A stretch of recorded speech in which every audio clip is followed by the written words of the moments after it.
घटना के बात न पूछो।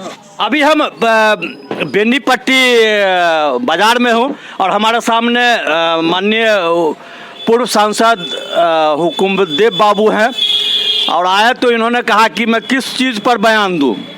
हम हुकुमदेव बाबू, एक चूँकि आप बुज़ुर्ग हैं और आपका पूरे देश में आपका नाम है और आपकी आवाज़, आपका जो शब्द है उस शब्द से लोगों को सीख मिलता है। हम आपसे यह पूछना चाहते हैं, क्या बिहार में सुशासन का सरकार है? देखिए, आप जिस प्रश्न को कर रहे हैं, सुशासन एक व्यापक शब्द है जी। सुशासन का मतलब एक ही चीज से, एक घटना से और एक स्थान से सुशासन का मूल्यांकन नहीं होता है। सुशासन का मूल्यांकन व्यापक है, प्रशासनिक, शिक्षा में, स्वास्थ्य में, सड़क में, बिजली में, पानी में, ये सभी मिला के तब है सुशासन। सुशासन माने बढ़िया शासन। जी। एक चीज़ है ना सर कि अब कानून का रखवाला और न्यायालय दोनों आमने सामने है हमारे मधुबनी जिला में। तो कानून का रखवाला और न्यायपालिका अगर आमने सामने है तो न्यायपालिका ही सर्वोपरि है ना देश में। जी। न्यायपालिका को माना गया है सर्वोपरि। तो न्यायपालिका के द्वारा जो भी निर्णय होगा, साक्ष्य से, सबूत से, प्रमाण से, तो मेरी विनम्र प्रार्थना है कि न्यायपालिका को अपना काम करने दे। उसमें न्यायपालिका के काम में किसी तरह से टिप्पणी करना या कोई वक्तव्य देना ये नागरिक कर्तव्य नहीं होता है। न्यायपालिका का अपना क्षेत्र है। नहीं तो घटना जो घटी है, एक मजिस्ट्रेट को यानी और थाना अध्यक्ष जाके पीट दे या पीटने का प्रयास करे, चाहे पिस्टल दिखावे, सरकारी पिस्टल उसको दिखावे, यह कितना उचित है सरकार के अंदर? देखिए, न मैं उस घटना के बारे में जानता हूँ, न प्रत्यक्षदर्शी हूँ, न उस घटना स्थल पर मैं था। एक पक्ष कहते हैं, दूसरे पक्ष अपना जवाब देते हैं। अब उनमें से किसी का न मैं पक्षधर बनूंगा न विपक्षी बनूंगा। सारी बातों की जांच जहां तक संभव हो उच्च स्तरीय तक इस मामले की जांच होनी चाहिए। अगर कोई घटना है, स्थानीय पुलिस अधिकारी के विरुद्ध घटना है, तो उनके खिलाफ जांच उससे बड़ी अधिकारी करेंगे, एसपी करेंगे। अगर एसपी पर विश्वास नहीं हो तो आईजी करेंगे, डीआईजी करेंगे। उन पर भी विश्वास नहीं हो तो आईजी करेंगे। अगर आईजी पर भी विश्वास नहीं हो तो हाई कोर्ट करेगा। हाई कोर्ट पर भी विश्वास नहीं हो सुप्रीम कोर्ट करेगा। अगर किसी पर नहीं विश्वास हो तब उसका जवाब तो भगवान दे सकते हैं, इंसान कौन देगा। एक चीज कहिए, आपका मधुबनी आपका संसदीय क्षेत्र रहा है, 25 साल का अनुभव इस क्षेत्र में। बेनीपट्टी में घटना घटी है, अविनाश हत्याकांड, उसमें अब तक कार्रवाई जो हुआ है उस कार्रवाई से परिवार संतुष्ट नहीं है। क्या इससे भी अधिक कार्रवाई होनी चाहिए? देखिए, इस संबंध में मैं कहूँगा घटना दुखद है, निंदनीय है, अमानवीय है। न केवल प्रशासन के नाम पर बल्कि पूरे समाज के माथे पर यह कलंक है। क्योंकि ऐसी घटनाएं घटती है, उन घटनाओं के पीछे कहीं न कहीं हमारा सामाजिक बनावट, ताना बाना और सामाजिक हमारी जो रचना, चिंतन और मानसिकता है वो भी कहीं न कहीं इस तरह की घटना में से जुड़ा होता है तार। तो एक घटना निंदनीय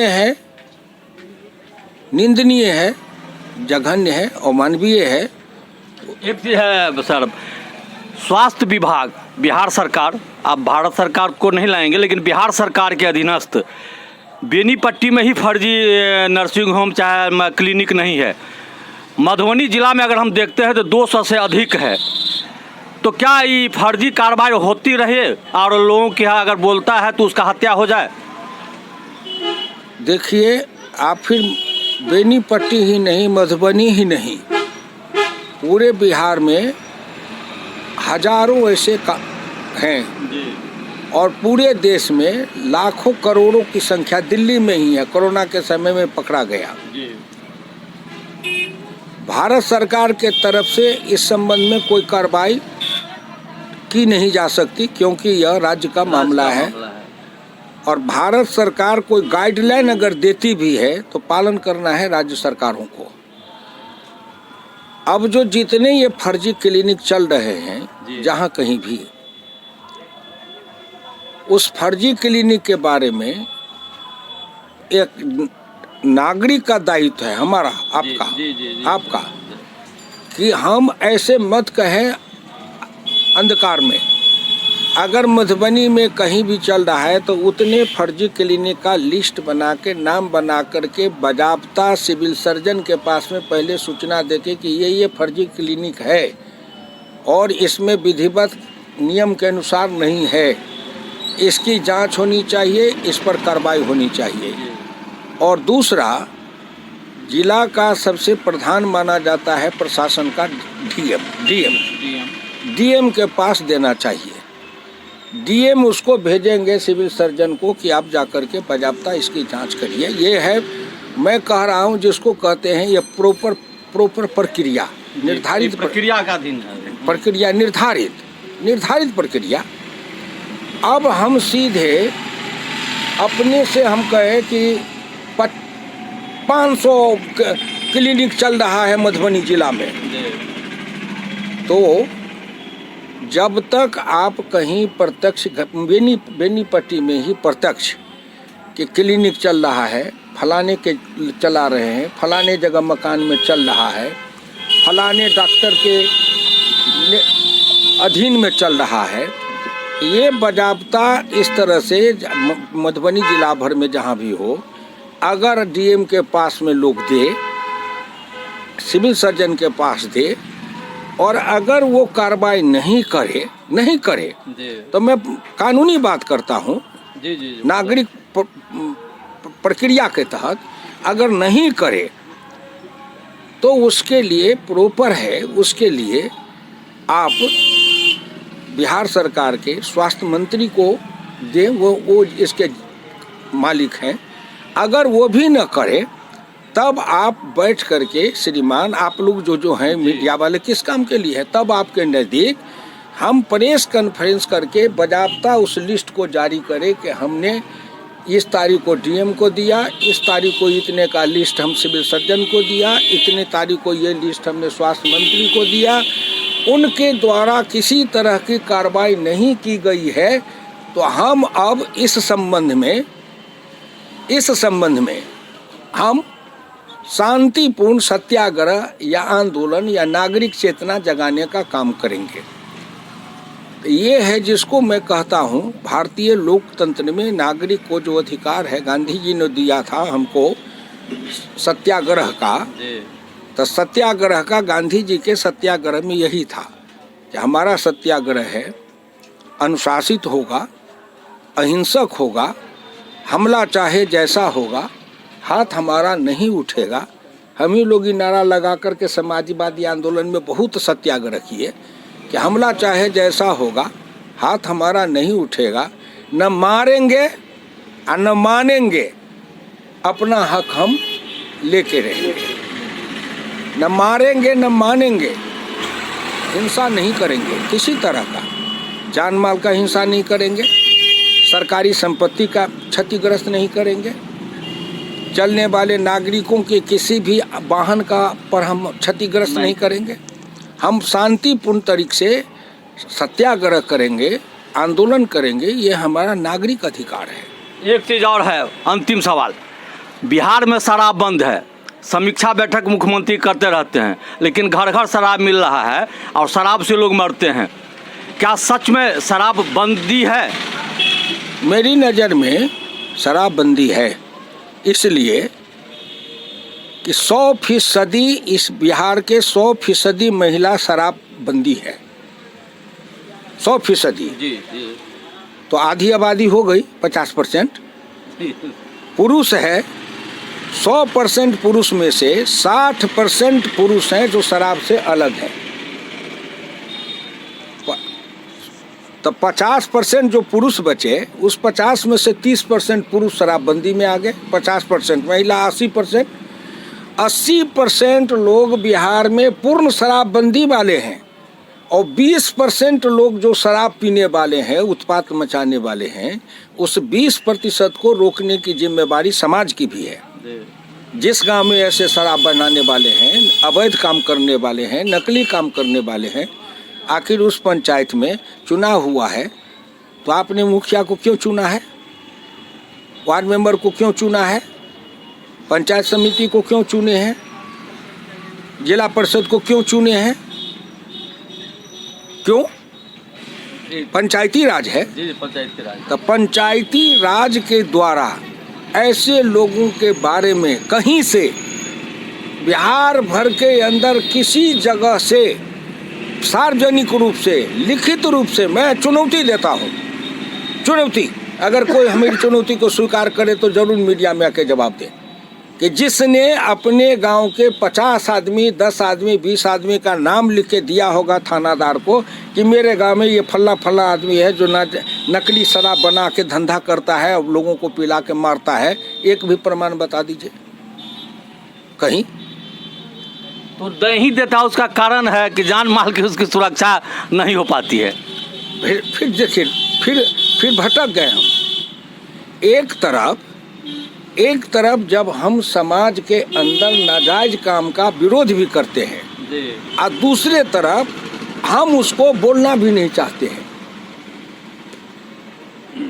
दोनों बात नहीं हो कि हम चूड़ा दही पर लौंगिया मिर्चाइयो खाब आ मुँह में करुओ नहीं लागे, तो यह मिर्चाई तो नहीं बन रही है जो रसगुल्ला सन मीठ होत। समाज के अंदर में ऐसे लोगों का अभाव है।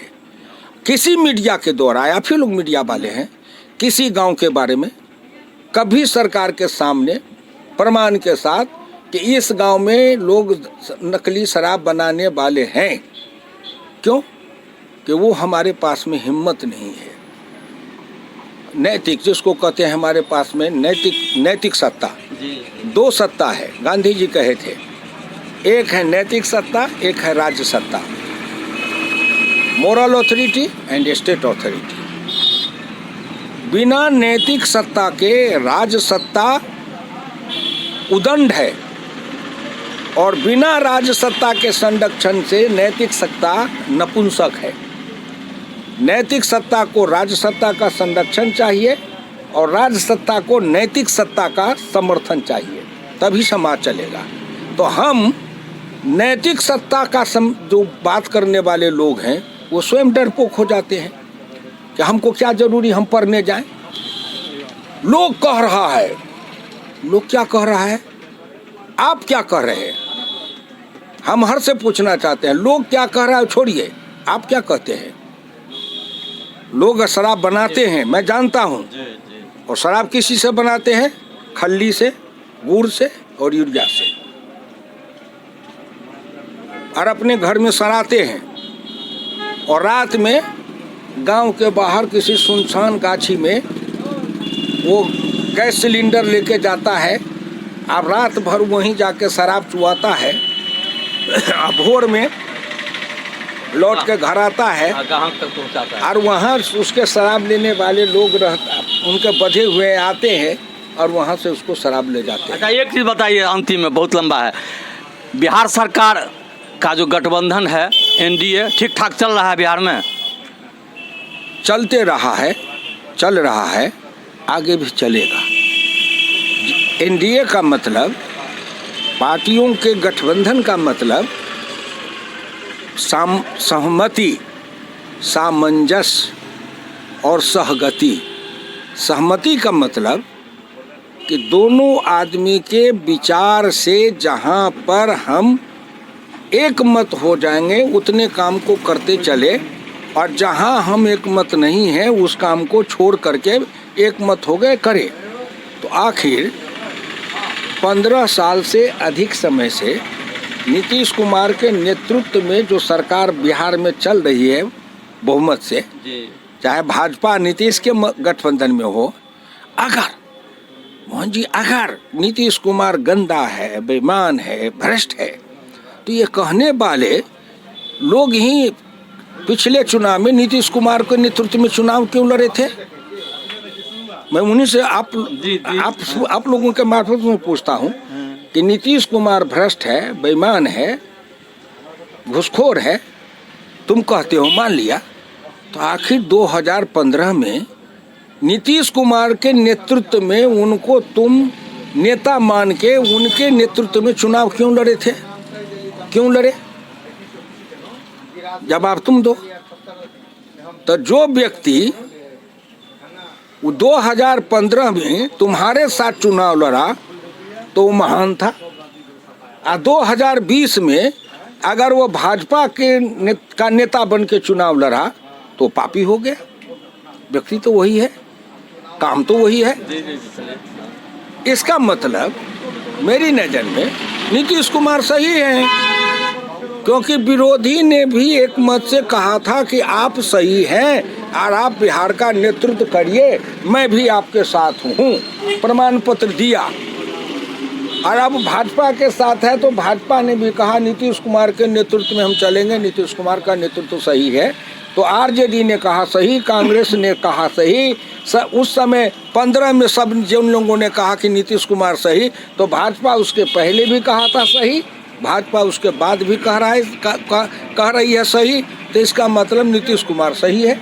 चलिए, अंत में आपने रीता न्यूज़ को इतनी बात की जानकारी दी, फुर्सत के क्षण में आप हैं अभी, इसके लिए आपको धन्यवाद। चलिए, धन्यवाद। आप क्षीर विवेक हंसा पै को कारिले क्षीर निर्बार, ऐसे गहे जो सार को सोजन उतरे पार। अंतिम में मैं हाथ जोड़ के आप लोगों से भी प्रार्थना करूंगा कि राजनीति में भी भारत में कालनेमीवाद बहुत पुराना है, रामायण के समय से। और कालनेमीवाद यही है कि था राक्षस, लेकिन साधु का वेश बना करके महाज्ञानी हनुमान के भी रास्ते को कुछ क्षण के लिए रोक दिया था। तो आज भी समाज के अंदर कालनेमीवाद है सभी क्षेत्र में, जो उनका असली रूप है कुछ और नकली रूप है कुछ। ऐसे कालनेमियों को समाज हनुमान बन के पहचाने, जाने और उनके जाल में न फंसे। जिस दिन बिहार के लोगों में चेतना आ जाएगी, मैं ईश्वर से प्रार्थना करता हूँ, काली माई से, कि बिहार के नौजवानों में ये चेतना दे दे, अंतस चेतना दे दे, अंतर ज्योति दे दे कि कालनेमियों को पहचान ले, बिहार का कायाकल्प हो जाए।